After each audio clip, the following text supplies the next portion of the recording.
어머님, 여기 도장만 하나 찍어주시면 돼요. 지연이의 목소리는 늘 그랬다. 따뜻하고 부드럽고 한치의 흔들림도 없이.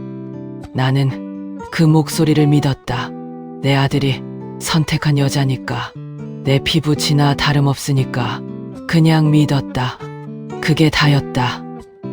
돋보기도 쓰지 않고 내민 서류 위에 도장을 찍던 그 순간 나는 몰랐다.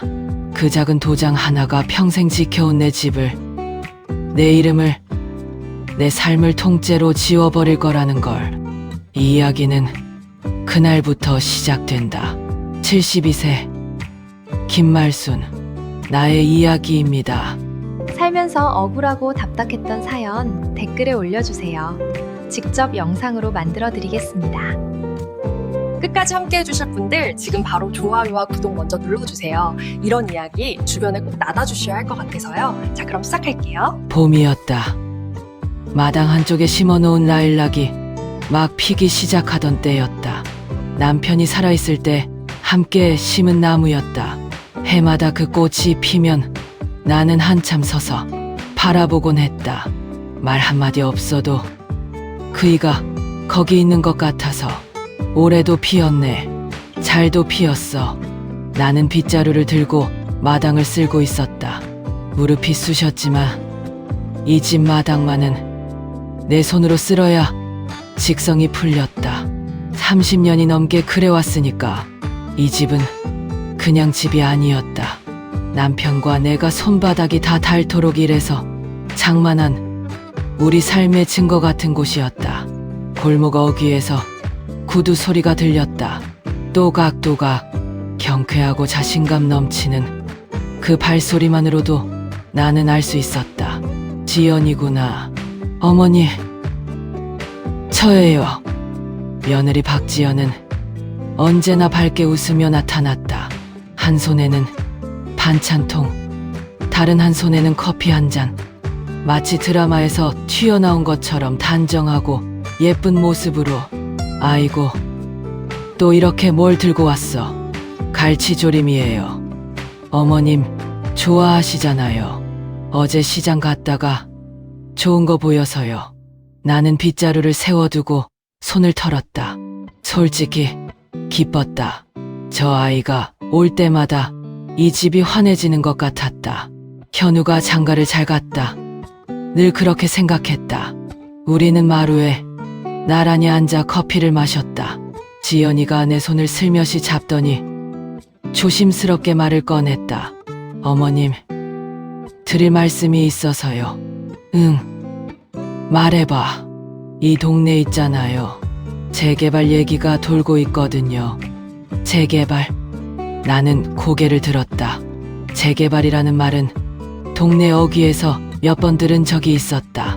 그냥 소문이겠거니 했는데 구청에서 동의서를 미리 받고 있대요.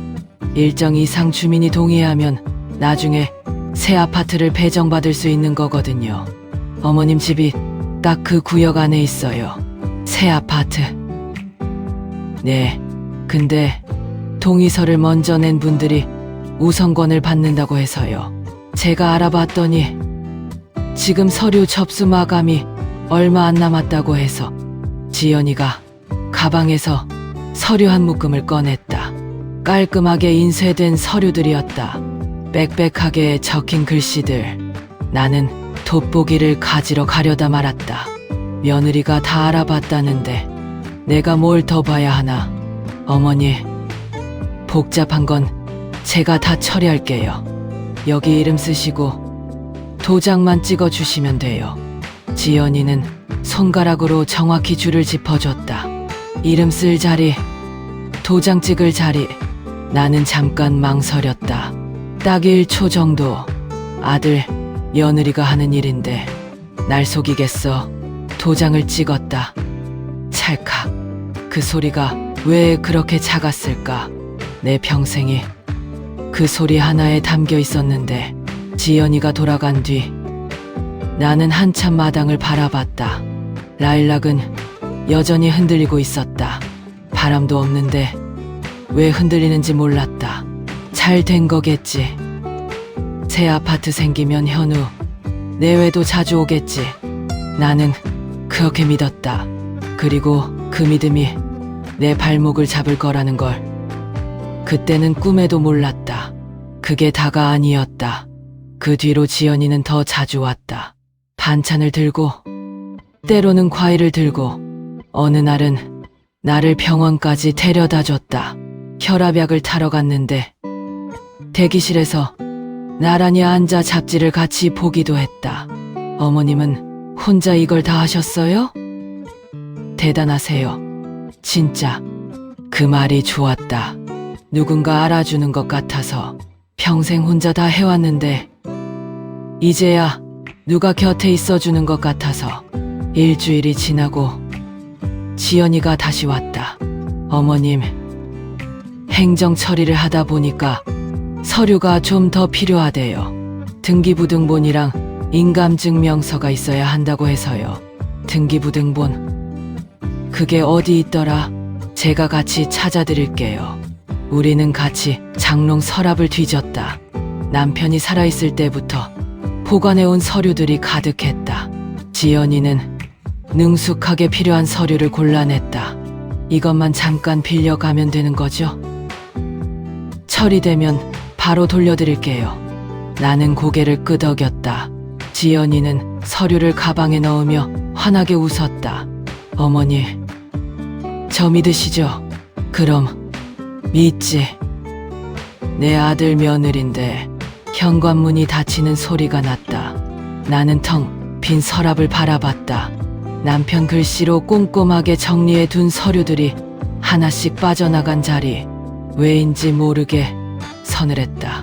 부엌으로 가서 갈치조림 뚜껑을 열었다. 잘 졸여져 있었다. 윤기가 자르르 흘렀다. 맛있겠다. 나는 숟가락을 들었다.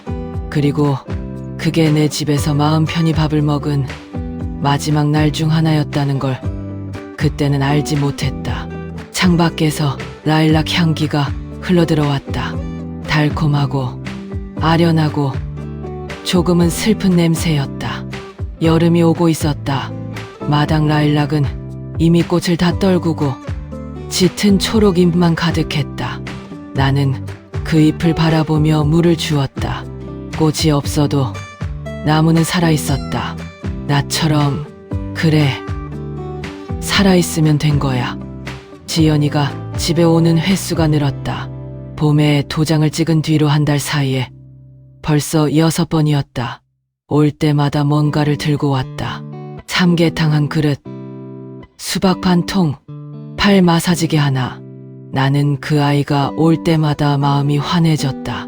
현우가 저런 아내를 얻었으니 내가 복 받은 거지. 어느 날 지연이가 소파에 나란히 앉아 서류 몇 장을 꺼냈다.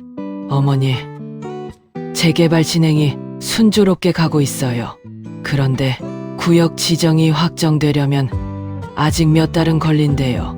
그 사이에 서류 정리를 미리 해두면 나중에 훨씬 편하다고 하더라고요. 그래? 얼마나 걸린대?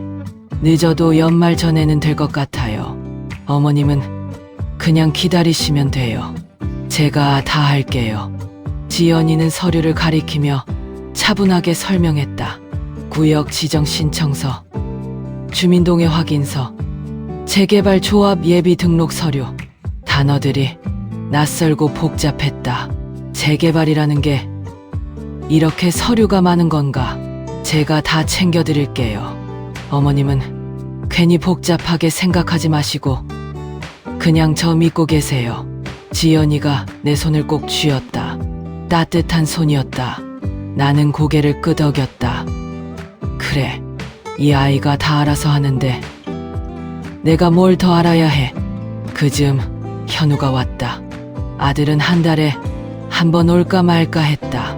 바쁜 아이니까 나는 그러려니 했다. 그래도 올 때마다 반가웠다. 45이 되었어도 내 눈엔 여전히 어릴 때 그 아이였다.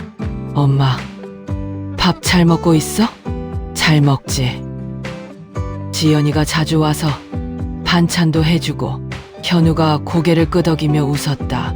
지연이가 요즘 엄마 집 서류 도와드리는 거 알고 있어. 재개발 이런 거 나도 잘 모르거든. 요즘 절차가 얼마나 복잡한지 알아? 지연이한테 맡겨놓으면 돼. 그쪽은 걔가 나보다 훨씬 잘 알아. 그래? 근데 도장까지 찍었는데 괜찮은 거야? 현우가 손을 내저었다. 엄마, 요즘 재개발은 다 그렇게 해. 동의서 먼저 내는 사람이 우선순위 받는 거야. 잘한 거야. 아들이 그렇게 말하니 나도 안심이 됐다. 현우가 아무 말도 안 하면 다 괜찮은 거니까. 이 아이는 문제 있으면 반드시 먼저 말하는 성격이니까. 그래, 괜찮은 거겠지. 며칠 뒤 지연이가 또 왔다. 이번에는 혼자가 아니었다. 정장을 차려입은 30대 남자를 데리고 왔다. 서류 가방을 들고 있었다. 어머니, 이분은 재개발 조합 쪽에서 나온 분이에요. 서류 확인만 하시면 돼요. 남자는 정중하게 고개를 숙였다. 안녕하세요. 어머니, 절차상 확인이 필요해서요. 번거롭게 해드려서 죄송합니다. 나는 왠지 모르게 어색했다. 처음 보는 사람인데 우리 집에 들어와서 서류를 펼치고 있었다. 재개발이 이런 건가 보다. 직원이 직접 오는 건가? 남자는 서류 몇 장을 내 앞에 펼쳤다. 여기 서명 한 번만 해주시면 됩니다. 지연이가 옆에서 펜을 쥐어줬다. 나는 펜을 받아들었다. 서류를 들여다봤다. 글씨가 작았다. 무릎에 올려놓고 눈을 가늘게 떴지만 잘 보이지 않았다. 어머니, 지난번이랑 같은 서류예요. 동의서 추가 양식이에요. 지연이 목소리는 조용하고 편안했다. 나는 서명했다. 남자가 서류를 챙기며 일어섰다. 감사합니다. 절차 진행되면 연락드리겠습니다. 두 사람이 나간 뒤 나는 한참 창밖을 바라봤다. 뭔가 물어봤어야 했나? 그 서류가 정확히 뭔지, 재개발 조합이 어느 조합인지, 새 아파트가 어느 쪽에 생기는 건지. 아니야, 지연이가 다 알고 있는데 뭘. 나는 냉장고에서 수박을 꺼냈다. 지연이가 지난번에 두고 간 수박이었다. 빨갛고 달콤한 수박 한 조각을 베어 물었다. 달았다. 너무 달아서 오히려 이상할 정도로. 그렇게 여름 내내 집 관련 서류들은 하나씩 지연이의 손으로 넘어갔다. 등기부등본, 인감증명서, 주민등록 초본, 인감도장. 나는 그것들이 하나씩 사라져 가는 걸 알면서도 말리지 않았다. 며느리가 알아서 잘 처리하겠거니 다 내 가족이니 설마 나쁜 일이 있겠냐고 생각했다. 가족은 믿어야지. 가족을 못 믿으면 세상에 믿을 게 없잖아. 나는 그렇게 믿었다. 그리고 그 믿음이 이 집 문서들과 함께 조용히 그 아이 손 안으로 들어가고 있었다. 그해 여름, 마당 라일락은 아무것도 모른다는 듯 무성하게 자랐다. 나는 그 나무 앞에 서서 생각했다. 남편이 살아있었다면 어땠을까? 그 일하면 그 서류들을 한 장 한 장 꼼꼼히 읽었을 것이다. 돋보기를 쓰고 볼펜으로 밑줄을 그으며 모르는 건 끝까지 물어봤을 것이다. 하지만 나는 혼자였다. 평생 그이에게 기댔던 것들을 이제는 며느리에게 기대고 있었다. 그게 잘못된 건지 그때는 몰랐다. 아니, 알고 싶지 않았던 건지도 몰랐다. 가을이 왔다. 마당 라일락 잎이 하나둘 떨어지기 시작했다. 나는 마루 끝에 걸터 앉아 그 잎들이 떨어지는 걸 바라봤다. 바람이 불 때마다 우수수 소리도 없이 내려앉는 잎들. 올해도 이렇게 가는구나. 그런데 이상했다. 지연이가 오지 않았다. 지난달부터 연락이 뜸해졌다. 문자를 보내면 늦게 답이 왔다. 요즘 바빠서요. 어머님, 곧 갈게요. 그 말뿐이었다. 반찬도 없었다. 병원도 혼자 다녀왔다. 바쁜가 보지. 젊은 것들이 얼마나 바쁘겠어. 나는 그렇게 스스로를 달랬다. 그러다가 어느 날 문득 이상한 생각이 들었다. 재개발, 그게 어떻게 되고 있는 건지 지연이한테 물어본 적이 없었다. 그날 오후 나는 장바구니를 들고 동네 골목을 걸었다. 오래된 골목이었다. 이 집 저 집 담벼락에 담쟁이가 붙어있고 골목 어귀에는 작은 슈퍼가 있었다. 내가 30년 넘게 드나든 슈퍼였다. 슈퍼 앞에서 박미자가 있었다. 나보다 2살 적은 70세. 남편이 살아있을 때부터 알고 지낸 동네 친구였다. 말순 씨, 오랜만이네. 요즘 어떻게 지냈어? 그냥 그렇지 뭐. 미자 씨는? 우리는 나란히 슈퍼 앞 평상에 앉았다. 햇볕이 따뜻했다. 미자가 캔커피 하나를 건넸다. 말순 씨, 근데 우리 동네 재개발 얘기 들었어? 나는 귀가 번쩍 뜨였다. 응, 나도 동의서 냈잖아. 봄에 지연이가 다 알아봤어. 미자가 눈썹을 찌푸렸다. 재개발. 무슨 재개발? 이 구역 재개발 있다잖아. 새 아파트 받는다고. 미자가 고개를 가로저었다. 말순 씨, 야, 이 동네 구청 민원 봉사 나간 거 알잖아. 거기서 그런 얘기 들은 적 없는데 재개발 계획이 있으면 벌써 공고 붙었지. 여기 담벼락에 아무것도 없잖아. 나는 골목 담벼락을 바라봤다. 아무것도 없었다. 공고문 하나 없었다. 재개발 구역 안내문 하나 없었다. 봄부터 가을이 올 때까지 단 한 장도. 이상하다.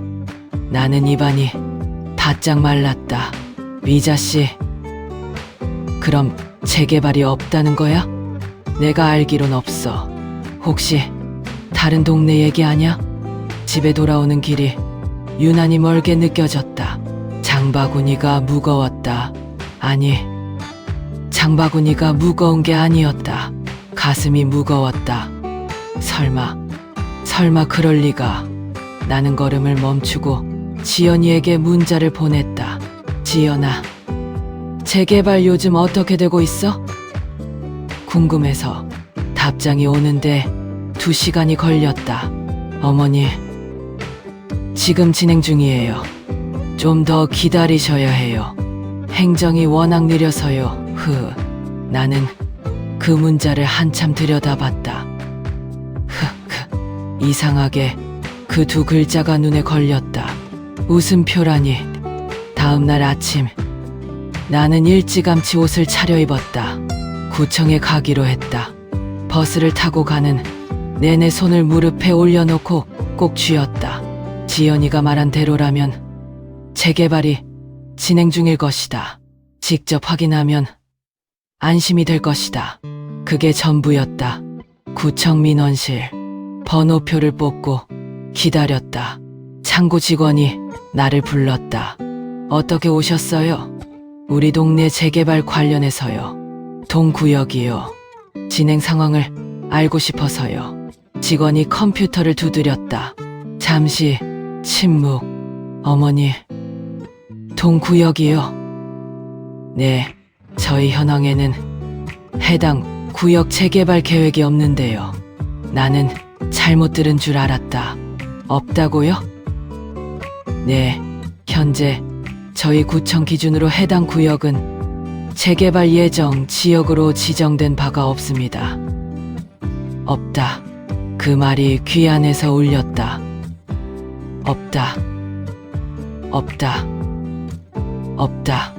나는 감사하다는 말도 못하고 자리에서 일어났다. 다리가 떨렸다. 구청 로비 의자에 앉아 한참 있었다. 사람들이 오가고 있었다. 번호표를 뽑는 사람, 서류를 들고 뛰어가는 사람, 아이를 안고 기다리는 젊은 엄마. 나만 멈춰 있었다. 재개발이 없다.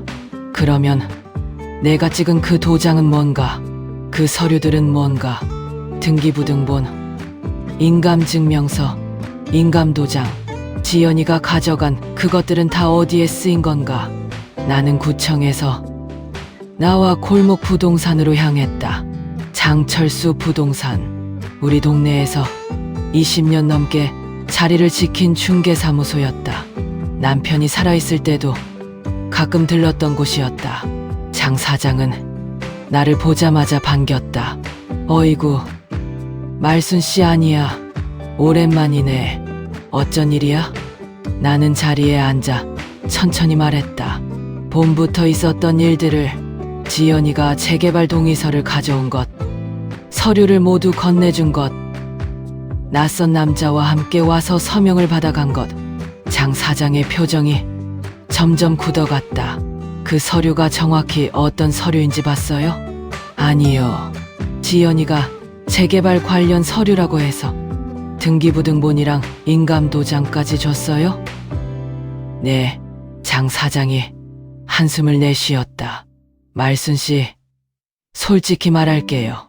그가 컴퓨터를 열었다. 뭔가를 검색했다. 화면을 내게 돌렸다. 이 구역 부동산 거래 현황이에요. 나는 화면을 들여다봤다. 눈이 침침했지만 한 글자 한 글자 읽었다. 그리고 거기서 그 이름을 봤다.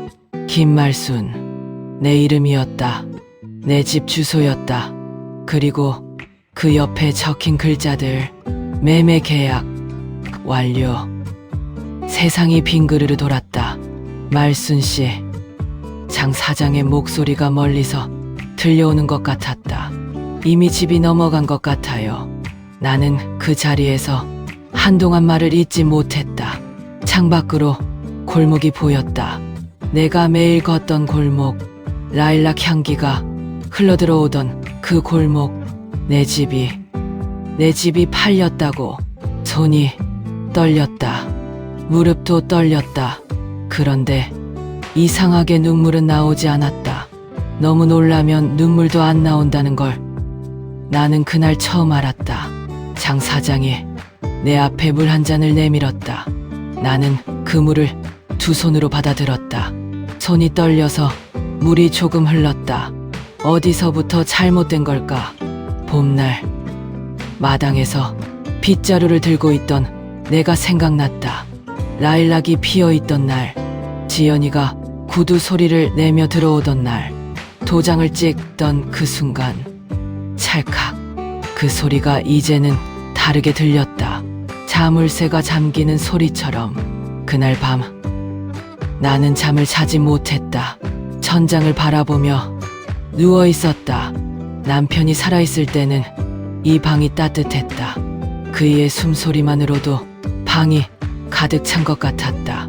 지금은 아무 소리도 없었다. 시계 초침 소리만 똑딱똑딱 방 안을 채웠다. 매매 계약 완료. 그 글자들이 눈꺼풀 안쪽에 새겨진 것처럼 사라지지 않았다. 나는 새벽 4시에 일어났다. 부엌에 가서 물을 한 잔 마셨다.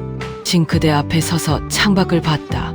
마당이 어둠 속에 잠겨 있었다. 라일락 나무도, 남편이 직접 올린 담벼락도 다 거기 있었다. 아직 거기 있었다. 아직은 내 집이다. 나는 그렇게 마음을 다잡았다. 그리고 날이 밝기를 기다렸다. 아침 8시. 나는 현우에게 전화를 걸었다. 신호가 3번 갔다. 4번, 5번. 여보세요. 현우의 목소리는 졸려 있었다. 현우야. 엄마. 왜? 무슨 일이야? 할 말이 있어. 지금 올 수 있어? 잠시 침묵이 흘렀다. 엄마. 나 오늘 회사 있는데 무슨 일인지 말해봐. 전화로 할 얘기가 아니야. 와. 내 목소리가 떨리지 않았다. 이상하게 그날은 목소리가 떨리지 않았다. 너무 많이 무너지면 오히려 단단해지는 건지도 몰랐다. 현우는 오후에 오겠다고 했다. 오후 2시.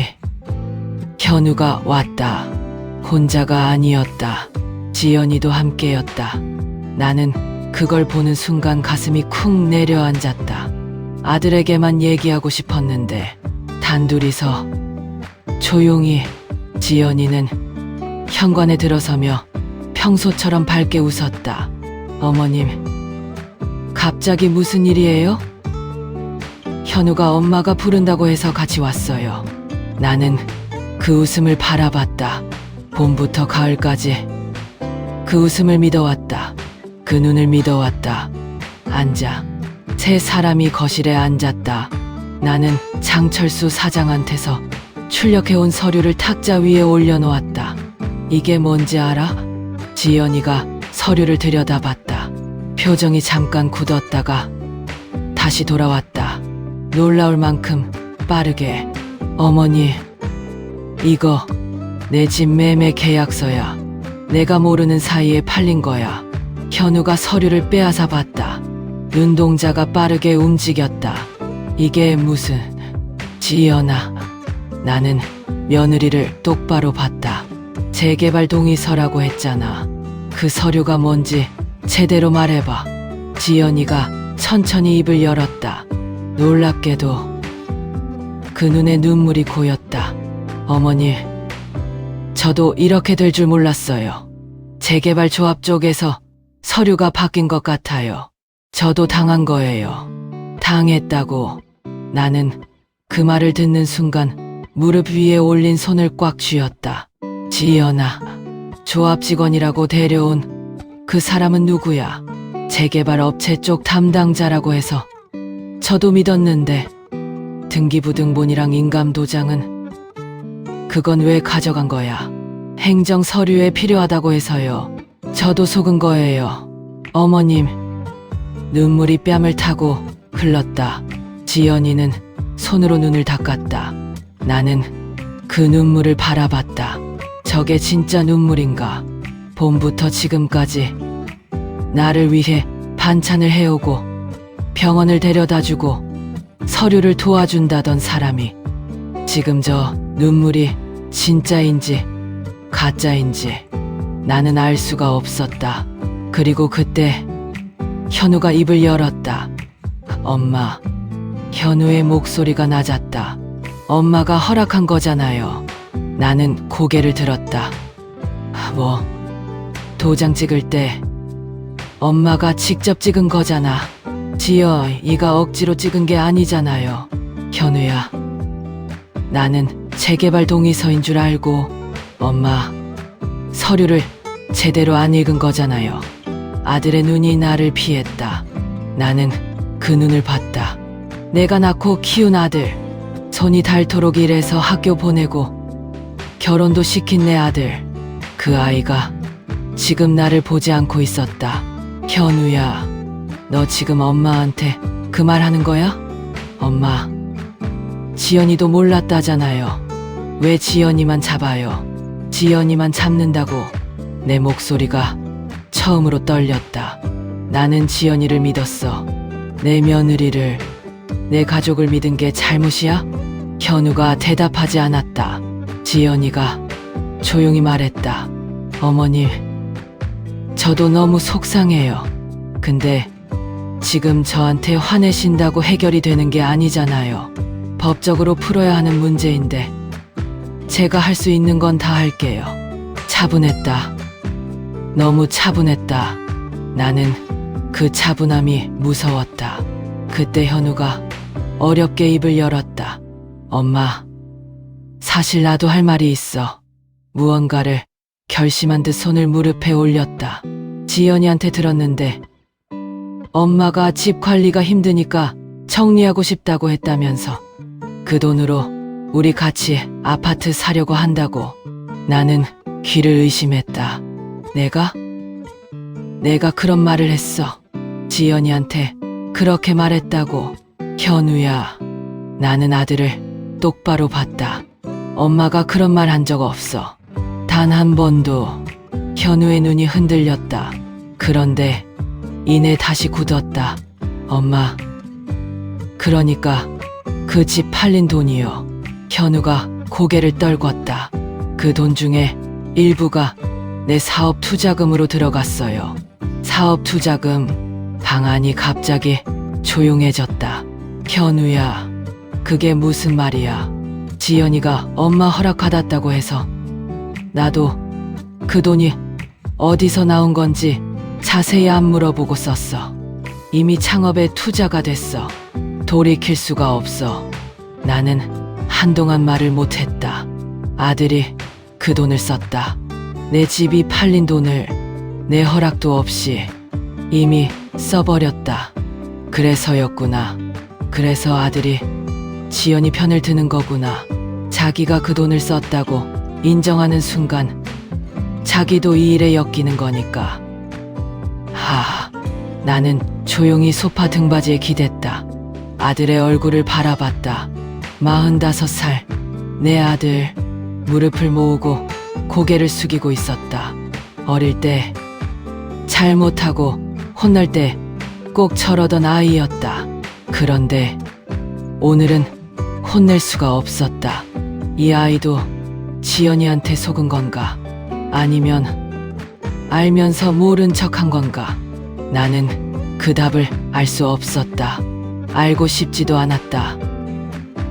나가. 내 목소리는 낮았다. 엄마, 나가라고. 두 사람이 일어섰다. 지연이가 현관에서 뒤돌아보며 말했다. 어머니, 제가 방법을 찾아볼게요. 너무 걱정하지 마세요. 나는 대답하지 않았다. 현관문이 닫혔다. 나는 오래도록 거실에 앉아 있었다. 탁자 위에 서류가 그대로 놓여 있었다. 매매 계약 완료.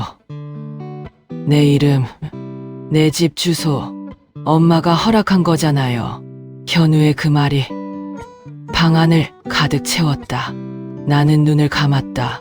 평생 이 집을 지켜왔다. 손이 부르트도록 일하고 허리가 굽도록 아끼고 모아서 지킨 집이었다. 남편이 마지막으로 눈을 감은 집이었다. 현우가 태어나서 뛰어놀던 집이었다. 그 집이 내 아들의 입에서 나온 그 한마디로 한순간에 남의 것이 되어 있었다. 나는 완전히 혼자구나. 그 생각이 들었을 때 처음으로 눈물이 났다. 소리도 없이 천천히 마당 라일락 나무가 가을바람에 흔들리고 있었다. 집을 비워달라는 연락이 온 건 그로부터 열흘 뒤였다. 모르는 번호였다. 받을까 말까 잠깐 망설이다 받았다. 김말순 씨 되시죠? 낮고 사무적인 남자 목소리였다. 네. 그런데요. 저는 이 집 매입한 강민석이라고 합니다. 계약 절차상 이제 해당 주택 인도가 필요한 시점이라서요. 이사 날짜를 잡아야 할 것 같습니다. 나는 전화기를 쥔 손에 힘이 들어갔다. 이사요. 네. 법적으로 매매 계약이 완료된 상태라서요. 늦어도 한 달 안에는 비워주셔야 합니다. 한 달. 그 말이 귀 안에서 메아리 쳤다. 저는 이 집을 판 적이 없어요. 잠시 침묵이 흘렀다. 김말순 씨, 인감이 찍힌 서류가 있습니다. 법적으로는 유효한 계약이에요. 나는 더 이상 말을 잇지 못했다. 전화가 끊겼다. 나는 그날 오후 현우에게 전화를 걸었다. 신호가 갔다. 5번, 6번 받지 않았다. 문자를 보냈다. 현우야, 집 비우라는 연락 왔어. 어떡하냐? 답장이 왔다. 1시간 뒤에. 엄마, 나도 지금 상황이 복잡해. 조금만 기다려봐. 조금만 기다려봐. 나는 그 문자를 몇 번이고 읽었다. 조금만 기다리면 뭐가 달라지는 건데. 며칠 뒤 나는 아들 집으로 찾아갔다. 버스를 2번 갈아탔다. 아파트 단지 앞에 서서 올려다봤다. 깨끗하고 높은 건물이었다. 지연이가 결혼하고 나서 산 아파트였다. 나는 손에 비닐봉지를 들고 있었다. 아들이 좋아하는 잡채를 해왔다. 그래도 아들이다. 내 새끼인데 초인종을 눌렀다. 잠시 후 지연이가 문을 열었다. 잠깐 표정이 굳었다가 이내 웃음을 지었다. 어머니, 오셨어요? 연락도 없이 그냥 왔다. 현우 있어? 지금 들어오는 중이에요. 들어오세요. 거실에 앉았다. 지연이가 차를 내왔다. 예쁜 찻잔이었다. 나는 그 찻잔을 바라봤다. 우리 집 찬장에 있던 그릇들이 생각났다. 남편이랑 같이 사용하던 것들. 현우가 들어왔다. 나를 보더니 멈칫했다. 엄마, 왜 왔어? 인사가 아니었다. 질문이었다. 집 비우라는 연락 왔어. 현우야, 나 어떡하냐? 갈 데가 없어. 현우가 소파에 앉으며 눈을 내리깔았다. 지연이가 조용히 끼어들었다. 어머니, 저희도 지금 상황이 어려워요. 현우 사업도 아직 자리를 못 잡았고 이 아파트도 대출이 있어서. 지연아, 나는 며느리한테 말하는 게 아니야. 아들한테 말하는 거야. 지연이가 조용해졌다. 현우야. 아들이 고개를 들었다. 엄마, 살 곳이 없어. 여기 잠깐만 있으면 안 되겠냐? 법적으로 해결될 때까지만. 현우가 지연이를 봤다. 지연이가 현우를 봤다. 그 눈빛이 오가는 걸 나는 다 보았다. 안 된다는 거구나. 현우가 입을 열기도 전에 나는 알아버렸다. 엄마, 우리 집이 좁아서 방이 둘인데 하나는 서재고. 됐어. 나는 일어섰다. 비닐봉지를 식탁 위에 올려놓았다. 잡채해왔어. 먹어. 현관으로 걸어갔다. 신발을 신었다. 엄마. 현우가 뒤에서 불렀다. 나는 돌아보지 않았다. 조금만 이해해줘. 나도 방법 찾아볼게. 문을 닫았다. 아파트 단지를 나오면서 나는 울지 않았다. 울 것 같았는데 눈물이 나오지 않았다. 너무 많이 울었는지 아니면 너무 깊이 상처를 받으면 눈물도 나오지 않는 건지. 버스 정류장에 서서 버스를 기다렸다. 옆에 할머니 한 분이 앉아 계셨다. 나보다 나이가 더 들어 보였다. 지팡이를 짚고 작은 짐 보따리를 무릎에 올려놓고 있었다. 나는 그 할머니를 바라봤다. 나도 저렇게 되는 건가? 결국 나는 고시원으로 들어갔다. 박미자가 수소문해준 곳이었다. 지하철역 근처 오래된 건물 4층. 방은 좁았다. 창문 하나, 침대 하나, 작은 책상 하나. 그게 전부였다. 짐을 들고 들어가는 날 나는 문 앞에 서서 한참 있었다. 여기서 살아야 하는구나. 평생 마당 있는 집에서 살았다. 라일락 향기가 드나들던 집에서, 남편 기침 소리가 들리던 집에서, 이제 이 좁은 방에서 짐을 풀었다. 오래된 사진 액자 하나를 책상 위에 올려놓았다. 남편과 현우 셋이서 찍은 사진이었다. 현우가 대학교 입학하던 해였다. 우리 셋 다 웃고 있었다. 그때는 좋았는데. 며칠 뒤 나는 혼자 옛집 앞을 찾아갔다. 집은 그대로 있었다. 담벼락도, 대문도, 마당도, 라일락 나무도 아직 거기 있었다. 이제 잎이 다 진 채로 앙상한 가지만 남아 있었다. 나는 대문 앞에 서서 오래 바라봤다. 이 집 대문을 처음 열던 날이 생각났다. 신혼 때였다. 남편이 내 손을 잡고 같이 들어오던 날, 문지방을 넘으면서 남편이 웃으며 말했다. 우리 집이야. 이제 우리 집이야. 그 목소리가 귀 안에서 들리는 것 같았다. 우리 집이었는데 나는 손을 뻗어 대문을 만졌다. 낡은 쇠 대문이었다. 차가웠다. 언제부터 잘못된 걸까?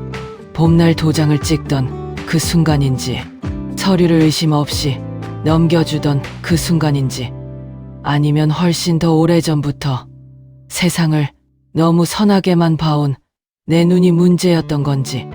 발길이 떨어지지 않았다. 한참을 서 있다가 나는 천천히 돌아섰다. 걷기 시작했다. 고시원으로 가는 버스를 타야 했다. 골목을 빠져나오면서 한 번 뒤를 돌아봤다.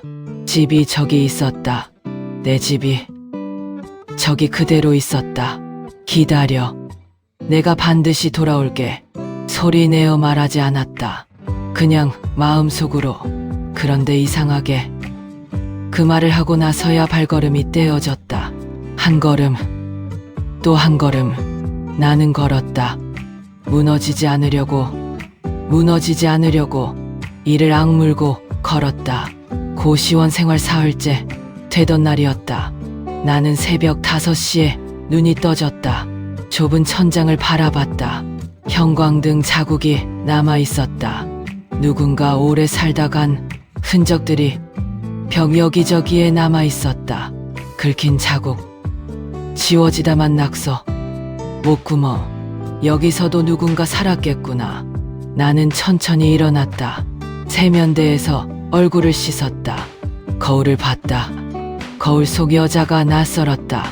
머리카락이 하얗고 눈밑이 어두웠다. 주름이 깊었다.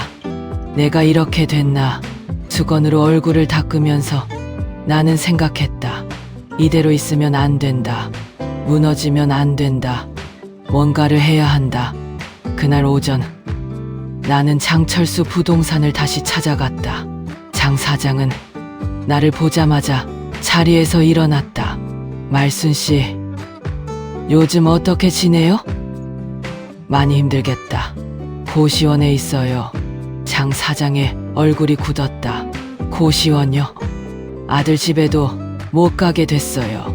장 사장이 한숨을 내쉬었다. 그리고 의자를 끌어당겨 내 맞은편에 앉았다. 말순 씨, 나 지난번에 말순 씨 사정 듣고 나서 계속 마음에 걸렸어요. 그래서 좀 알아봤거든요. 나는 고개를 들었다. 계약서 사본을 구해서 봤는데 이상한 게 있어요. 장 사장이 서류를 꺼냈다. 계약서였다. 나는 그걸 처음 봤다. 내 이름으로 된 계약서인데 내가 한 번도 본 적 없는 서류. 여기 봐요. 계약 날짜가 봄이에요. 말순 씨가 동의서 찍은 날이랑 거의 같아요. 나는 날짜를 봤다. 봄. 라일락이 피어있던 날. 지연이가 도장을 내밀던 날. 그날 찍은 도장이 이 계약서에 찍혔다는 거예요? 그런 것 같아요. 동의서라고 속이고 실제로는 매매 계약서에 도장을 찍게 한 거죠. 나는 손이 떨렸다. 그랬구나. 재개발 동의서가 아니었다. 처음부터 매매 계약서였다. 내가 돋보기도 쓰지 않고 의심도 않고 며느리를 믿고 찍은 그 도장이 처음부터 내 집을 파는 계약서에 찍힌 거였다. 장 사장님, 네, 이거 사기 아닌가요? 장 사장이 고개를 끄덕였다. 제가 보기엔 그래요. 근데 말순 씨가 직접 도장 찍은 거라서 법적으로 쉽지는 않아요. 그래서 내가 아는 변호사한테 연락을 해봤어요. 나는 눈을 들어 장 사장을 봤다. 이 사람이 동네 부동산 중개사가 아들도 며느리도 아닌 이 사람이 나를 위해 움직이고 있었다. 왜 이렇게 고마운 사람이 내 가족이 아닌 걸까? 눈물이 나올 것 같았다. 나는 꾹 참았다. 변호사요? 이정은 변호사예요. 나이는 젊은데 실력이 있어요. 부동산 관련 사건을 많이 다뤘거든요. 한번 만나볼 의향 있어요? 나는 잠깐 생각했다. 변호사, 법, 재판, 평생 살면서 한 번도 가본 적 없는 세계였다. 그래도 해야지. 이대로 있으면 안 되지. 만나볼게요. 이틀 뒤 나는 장 사장과 함께 법률사무소를 찾아갔다. 이정은 변호사는 42살이었다. 생각보다 젊었다. 단정한 정장을 입고 있었고 말투는 차분했다. 그런데 눈빛이 날카로웠다. 서류를 볼 때 그 눈이 달라졌다. 나는 봄부터 지금까지 있었던 일을 모두 말했다. 지연이가 처음 왔던 날부터 서류에 도장을 찍던 날, 등기부등본과 인감도장을 넘겨주던 날, 매매 계약 완료를 알게 된 날까지 이 변호사는 중간에 끊지 않았다. 끝까지 들었다. 메모를 했다. 중요한 대목에서 한 번씩 짧게 되물었다. 그 서류에 도장 찍을 때 내용을 읽어보셨나요? 못 읽었어요. 글씨가 작아서 지연이가 재개발 동의서라고 했으니까 지연 씨가 내용을 설명해 줬나요? 간단히요. 동의서라고만 했어요. 이 변호사가 고개를 끄덕이며 메모를 했다. 인감도장을 넘겨줄 때 어떤 용도라고 했나요? 행정 서류에 필요하다고, 처리되면 돌려준다고 했는데 못 돌려받았어요. 이 변호사가 서류들을 한 장씩 들여다봤다. 계약서, 등기부등본 사본, 인감 사용 내역. 오랫동안 침묵이 흘렀다. 그러더니 이 변호사가 천천히 입을 열었다. 어머님, 어머님이라는 호칭이 낯설었다. 따뜻했다. 이 계약, 여러 군데 이상한 부분이 있습니다. 나는 숨을 멈췄다. 첫째, 계약 당사자가 서류 내용을 충분히 고지받지 못한 정황이 있습니다. 둘째, 인감도장을 제3자가 임의로 사용한 정황이 있고요. 셋째, 매매 대금이 어머님 계좌로 직접 입금되지 않았습니다. 대금이 제 통장으로 안 들어왔어요? 네, 중간 계좌를 거쳐서 분산됐습니다. 이건 일반적인 부동산 거래에서는 있을 수 없는 일이에요. 나는 손을 꽉 쥐었다. 그럼 그 돈은 어디 간 거야? 기망에 의한 계약, 즉 사기 계약으로 볼 여지가 충분합니다. 법적으로 계약 무효를 주장할 수 있어요. 계약이 무효가 될 수 있다고요? 가능성이 있습니다. 쉽지는 않아요. 상대방이 어머님이 자발적으로 도장을 찍었다고 주장할 테니까요.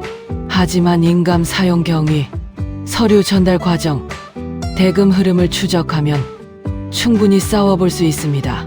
나는 그 말을 들으면서 가슴 한쪽이 조금 열리는 것 같았다. 싸워볼 수 있다. 그 말이 오랜만에 듣는 희망 같았다. 사무소를 나오면서 장 사장이 말했다. 말순 씨, 한 가지 더 있어요. 뭔데요? 지연 씨 있잖아요. 그 사람, 이번이 처음이 아닌 것 같아요. 나는 걸음을 멈췄다. 무슨 말이에요? 이 동네 말고 옆 동네에서도 비슷한 일이 있었대요. 몇 년 전에 노인 혼자 살던 집이 갑자기 팔렸는데 그 어르신이 치매 초기라서 제대로 대응을 못 하셨다고. 그때도 며느리 행세를 하는 여자가 있었다는 소문이 있었거든요. 나는 그 말을 들으며 천천히 생각했다. 며느리 행세, 지연이가 처음부터 계획한 거라면 나를 처음 만난 그날부터 반찬을 들고 오고 병원을 데려다주고 손을 잡아주던 그 모든 것들이 전부 계획이었다면 어디서부터가 진짜고 어디서부터가 가짜였을까? 골목바람이 불었다. 나는 외투깃을 세웠다. 그게 뭐가 중요해? 지금 중요한 건 집을 되찾는 거지. 장 사장님. 네, 고마워요. 진짜로. 장 사장이 손을 내저었다. 말순 씨, 우리 동네 사람인데 당연한 거지. 당연한 거라는 말. 아들한테 듣고 싶었던 말을 동네 부동산 아저씨한테 들었다. 나는 고개를 돌려 하늘을 봤다. 겨울 하늘이었다. 맑고 높고 차가웠다. 그래, 아직 안 끝났어. 나는 다시 걸었다. 이번 걸음은 달랐다. 아까보다 조금 빨랐다. 고시원으로 돌아와 나는 침대에 앉았다. 책상 위 사진 액자를 봤다. 남편과 현우와 나 셋이서 웃고 있는 사진. 여보, 나는 조용히 불렀다. 나 싸워볼게. 사진 속 남편은 웃고만 있었다. 그 웃음이 오늘은 달리 보였다. 그래, 싸워봐. 내가 지켜온 집인데. 그렇게 말하는 것 같았다. 나는 사진을 가슴에 꽂아놨다. 창밖에 겨울바람 소리가 들렸다. 차가웠지만 이상하게 오늘은 그 바람이 무섭지 않았다. 겨울이 깊어졌다. 고시원 창문에 성에가 끼었다. 나는 손가락으로 그 성에를 살짝 긁었다. 차가웠다. 손끝이 시렸다. 그래도 긁었다. 성에가 거치면서 바깥이 보였다. 좁은 골목, 지나가는 사람들, 흐린 하늘. 세상은 아무것도 모른다는 듯 돌아가고 있구나. 나는 매일 아침 그렇게 창문을 닦으며 하루를 시작했다. 이정훈 변호사 사무소에 서류를 갖다 주고 장 사장한테 들러 이야기를 나누고 고시원으로 돌아오는 것이 일과가 됐다. 뭔가를 하고 있다는 것만으로도 버틸 수 있었다. 그날은 이 변호사한테서 연락이 왔다. 어머님, 오늘 시간 되세요? 드릴 말씀이 있어서요. 목소리에 뭔가 달라진 게 있었다. 평소보다 조금 더 조심스러운 목소리였다. 나는 오후에 사무소를 찾아갔다. 이 변호사 맞은편에 처음 보는 사람이 앉아 있었다. 48쯤 되어 보이는 남자였다. 짧은 머리, 무채색 점퍼. 딱 봐도 형사 같았다. 어머니, 인사드리세요. 최 형사님이세요. 이번 사건 담당이세요. 최 형사가 고개를 숙였다. 김말순 씨, 처음 뵙겠습니다. 나는 자리에 앉았다. 무슨 일이에요? 최 형사가 서류 봉투를 꺼냈다. 어머님 사건 수사를 진행하면서 박지연 씨 관련 자료를 좀 더 들여다봤습니다. 나는 그 이름을 들으면서 가슴이 조여드는 걸 느꼈다. 박지연, 봄날 구두 소리를 내며 들어오던 그 여자. 박지연 씨, 이번이 처음이 아닙니다. 최 형사가 자료를 펼쳤다. 나는 그 자료를 들여다봤다. 사진들이 있었다. 서류들이 있었다. 내가 모르는 사람들의 이름이 적혀 있었다. 3년 전에 비슷한 사건이 있었습니다. 피해자는 당시 76세 독거 어르신이었고, 역시 재개발을 빙자해서 집 서류를 넘겨받은 뒤 매매 계약을 진행했어요. 그 어르신은 치매 초기 증상이 있어서 제대로 대응을 못 하셨고, 결국 집을 잃으셨습니다. 그때도 지연이가요? 당시엔 다른 이름을 썼습니다. 하지만 수법이 동일해요. 며느리 혹은 조카 행세를 하며 신뢰를 쌓고 재개발이나 복지 서류를 빙자해서 인감과 등기 서류를 받아내는 거죠. 나는 손이 떨렸다. 다른 이름. 그러니까 지연이가 처음부터 이름도 바꾸고 신분도 바꾸면서 여러 집을 돌아다녔다는 건가? 현우는요? 내 아들은 알고 있었나요? 최 형사가 잠깐 말을 멈췄다. 그 부분은 현재 수사 중입니다. 현우 씨가 어느 선까지 알았는지는 아직 확인 중이에요. 나는 그 말을 들으며 창밖을 봤다. 현우야, 내 아들이 알고 있었는지 모르고 있었는지 그게 나는 가장 두려웠다. 이 변호사가 말을 이었다. 어머님, 추가로 밝혀진 게 있어요. 집을 매입한 강민석 씨 있잖아요. 네, 강민석 씨도 이번 일에서 피해자일 가능성이 있습니다. 나는 눈을 들었다. 피해자요? 내 집 사간 사람이? 네, 강민석 씨는 정상적인 매물인 줄 알고 계약을 진행했다고 주장하고 있어요. 중간에 브로커가 끼어 있었고 그 브로커가 서류를 조작해서 정상 거래인 것처럼 포장했다는 겁니다. 그 브로커가 지연이랑 연결된 사람이고요. 맞습니다. 지연 씨와 브로커 이 두 사람이 조직적으로 움직인 거예요. 노인 단독주택을 타깃으로 해서 신뢰를 쌓고 서류를 빼내고 매매를 진행한 뒤 시세보다 싸게 넘기는 방식이었습니다.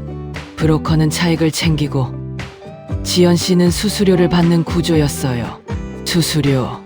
나는 그 단어를 듣는 순간 눈앞이 아찔했다. 봄날 라일락이 피어있던 마당, 따뜻한 커피 한 잔, 갈치조림, 병원 대기실에서 나란히 앉아 잡지를 보던 오후, 그 모든 게 수수료를 위한 거였다. 나는 그 여자한테 숫자였던 거다. 며칠 뒤 경찰 조사가 시작됐다. 나는 조사실에 앉아 처음부터 끝까지 다시 진술했다. 최 형사는 꼼꼼하게 받아 적었다. 진술이 끝나고 나오면서 나는 복도에서 지연이와 마주쳤다. 지연이도 조사를 받으러 온 날이었다. 우리는 복도에서 딱 마주쳤다. 지연이가 먼저 시선을 피했다. 나는 피하지 않았다. 한 발짝 가까이 갔다. 지연이가 나를 봤다. 그 눈이 봄날과 달랐다. 따뜻함이 없었다. 그냥 차가웠다. 지연아, 내 목소리는 떨리지 않았다. 너 처음부터 그랬던 거야? 지연이가 대답하지 않았다. 반찬 해올 때도, 병원 갈 때도, 손 잡아줄 때도 다 계획이었어? 지연이의 입술이 움직였다. 어머니, 지금 저한테 왜 이러세요? 왜 이러냐고. 나는 한 걸음 더 다가섰다. 내가 너를 딸처럼 생각했어. 알아? 지연이의 눈이 잠깐 흔들렸다. 딱 1초. 그리고 다시 차가워졌다. 변호사 통해서 얘기하세요. 지연이는 고개를 돌렸다. 나는 그 뒷모습을 바라봤다. 저 뒷모습 뒤에 진짜 얼굴이 있었겠지. 계획을 짜고 수순을 밟고 나를 이용하던 진짜 얼굴이. 그래도 나는 그 1초가 마음에 걸렸다. 눈이 흔들리던 그 1초. 그게 뭔지 나는 끝내 알 수 없었다. 재판은 이듬해 봄에 열렸다. 계절이 한 바퀴 돌았다. 또 봄이었다. 법정은 조용했다. 나는 이 변호사 옆에 앉아 정면을 봤다. 지연이가 저쪽에 앉아 있었다. 브로커도 있었다. 낯선 얼굴이었다. 처음 지연이와 함께 우리 집에 와서 서명을 받아 간 그 남자였다. 검사가 자료를 제출했다. 계약서 조작 정황, 인감 무단 사용 내역, 대금 분산 이체 기록, 과거 유사 피해 사례, 브로커와 지연이의 통화 기록. 지연이의 변호사가 맞섰다. 피해자가 자발적으로 도장을 찍었다고 주장했다. 나는 증인석에 섰다. 떨렸다.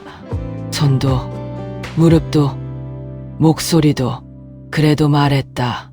봄날의 일을, 도장을 찍던 나를, 재개발이라고 믿었던 것을, 가족을 믿었던 것을. 마지막에 판사가 물었다. 지연 씨가 재개발 동의서라고 설명했을 때 의심하지 않으신 이유가 있으신가요? 나는 잠깐 생각했다. 왜 의심하지 않았을까? 제 며느리였으니까요. 법정이 조용해졌다. 가족이면 믿어야 한다고 생각했어요. 그게 잘못인 줄은 몰랐어요. 판결은 2달 뒤에 났다. 이 변호사한테서 전화가 왔다. 어머님, 판결 났습니다. 나는 전화기를 꽉 쥐었다. 기망에 의한 계약 사기 인정됐습니다.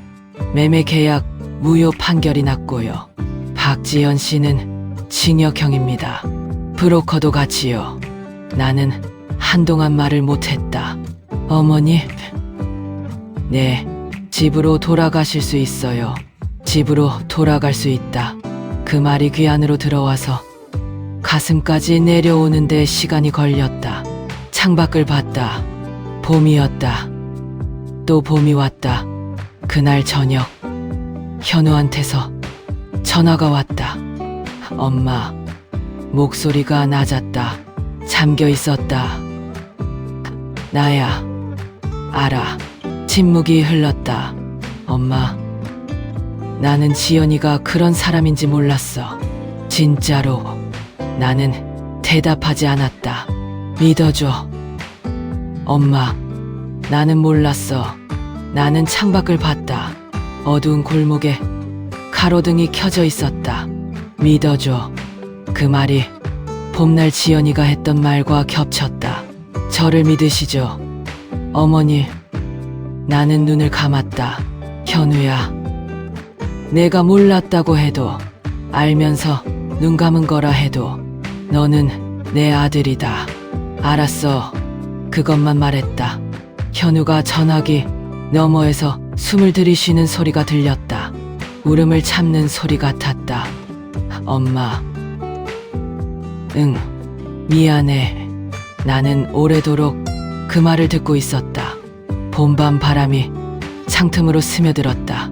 차갑지 않았다. 집 앞에 서는데 한참이 걸렸다.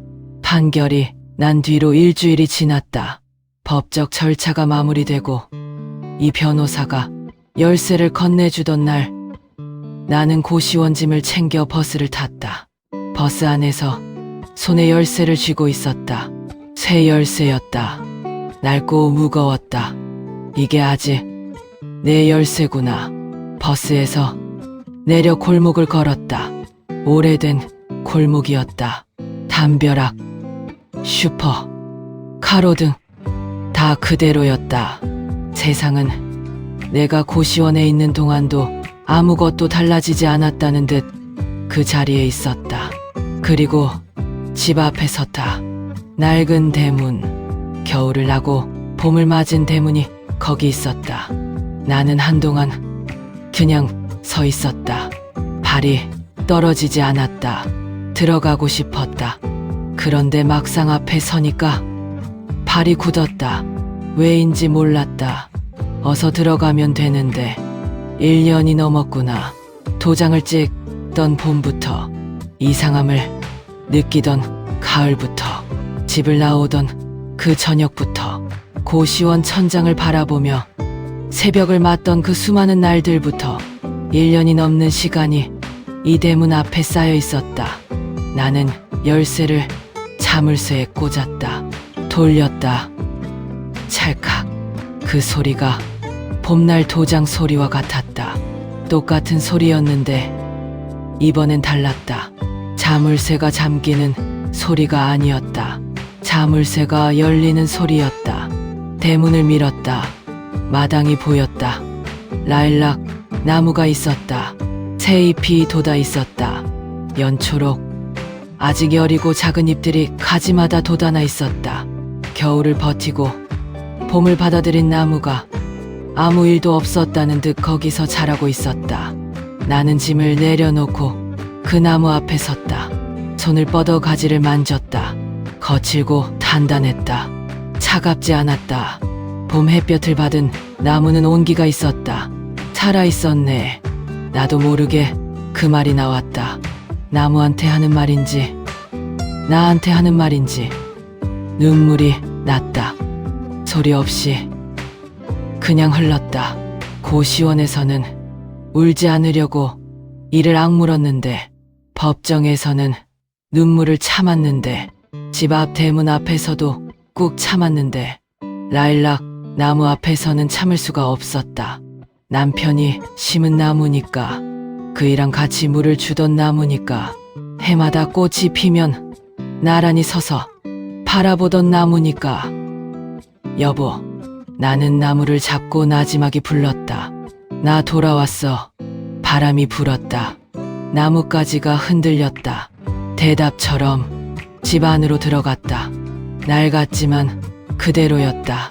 마루도, 부엌도, 남편이 쓰던 방도 먼지가 쌓여 있었다. 오랫동안 사람이 살지 않은 냄새가 났다.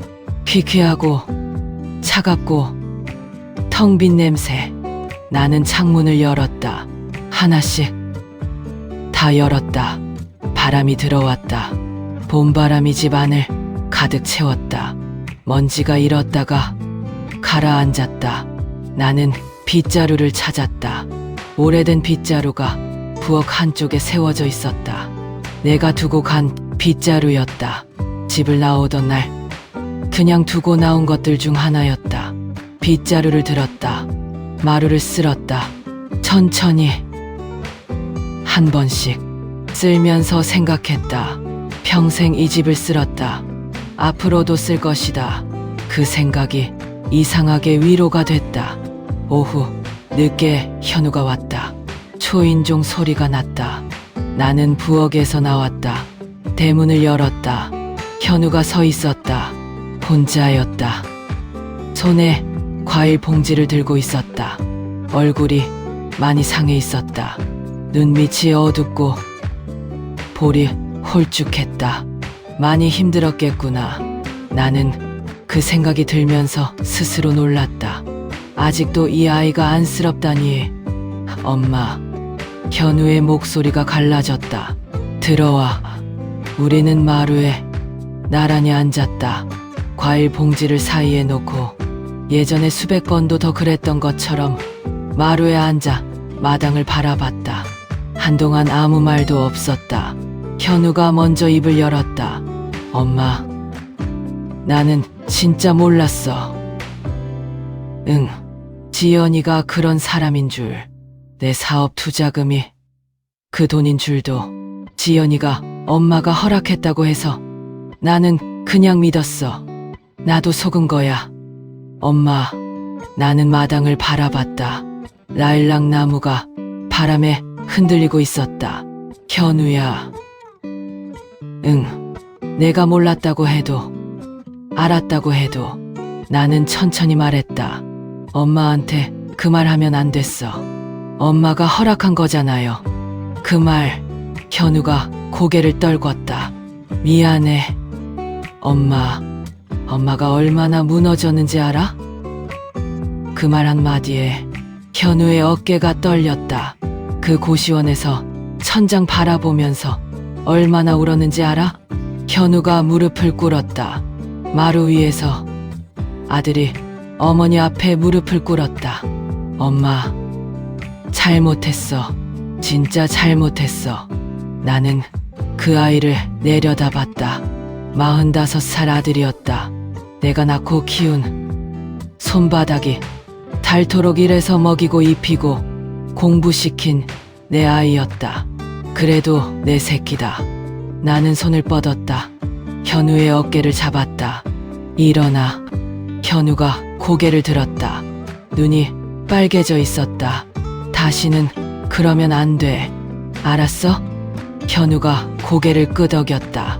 말을 못했다. 나는 손을 걷었다. 과일이나 깎아. 저녁이 됐다. 우리는 부엌에서 밥을 먹었다. 오래간만에 이 부엌에서 밥을 먹었다.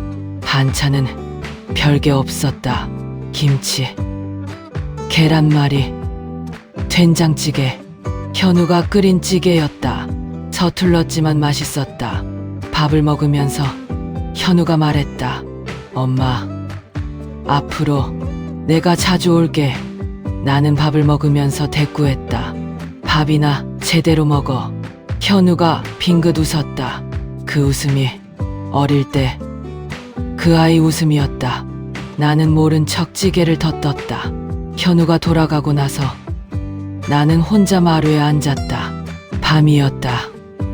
마당이 어둠 속에 잠겨 있었다. 라일락 나무도 어둠 속에 있었다. 보이지 않았다. 그래도 거기 있다는 걸 알았다. 나는 마당을 바라보며 생각했다. 이 집이 돌아온 거라고 생각했다. 처음엔. 그런데 아니었다. 집은 그 자리에 있었다. 내가 없는 동안에도, 고시원에 있는 동안에도, 재판이 열리는 동안에도 이 집은 그냥 거기 있었다. 달라진 건 집이 아니었다. 나였다. 봄날 도장을 찍던 내가 아니었다. 며느리 말 한마디에 서류를 건네주던 내가 아니었다. 아들이 외면할 때 무너지던 내가 아니었다. 고시원 새벽에 이를 악물고 버티던 내가, 법정에서 떨리는 목소리로 진실을 말하던 내가, 라일락 나무 앞에서 처음으로 소리 없이 울던 내가, 그 내가 여기 돌아와 있었다. 집이 돌아온 게 아니라 내가 다시 나로 돌아온 거다. 그 말이 가슴 안에서 천천히 자리를 잡았다. 나는 일어섰다. 마당으로 내려갔다. 어두운 마당을 가로질러 라일락 나무 앞에 섰다. 손을 뻗어 가지를 잡았다. 차갑지 않았다. 올해도 피겠지. 나는 조용히 말했다. 나도 여기 있을게. 바람이 불었다. 나뭇가지가 흔들렸다. 봄밤 별이 하나 떠 있었다. 나는 오래도록 그 별을 바라봤다. 남편 별인지도 몰랐다. 그래도 괜찮았다. 거기 있어줘서, 아직 거기 있어줘서 고마워. 그해 봄, 라일락이 피었다. 보랏빛 꽃송이들이 가지 가득 달렸다. 향기가 마당 가득 퍼졌다. 달콤하고 아련하고 조금은 슬픈 냄새. 나는 빗자루를 들고 마당을 쓸었다. 무릎이 쑤셨다. 허리도 뻐근했다. 그래도 쓸었다. 이 집 마당은 내 손으로 쓸어야 직성이 풀렸다. 30년이 넘게 그래왔으니까 앞으로도 그럴 거니까. 골목 어귀에서 발소리가 들렸다. 또각또각이 아니었다. 털썩털썩 운동화 소리였다. 엄마, 현우였다.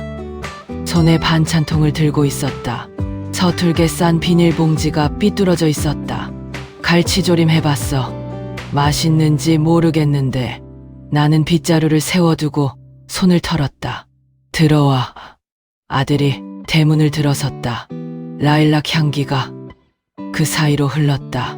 나는 마루에 앉아 아들이 부엌에서 부산을 떠는 소리를 들었다. 그릇 부딪히는 소리, 냉장고 여닫는 소리, 가습을 켜는 소리, 살아있는 소리구나. 나는 눈을 감았다. 햇볕이 따뜻했다.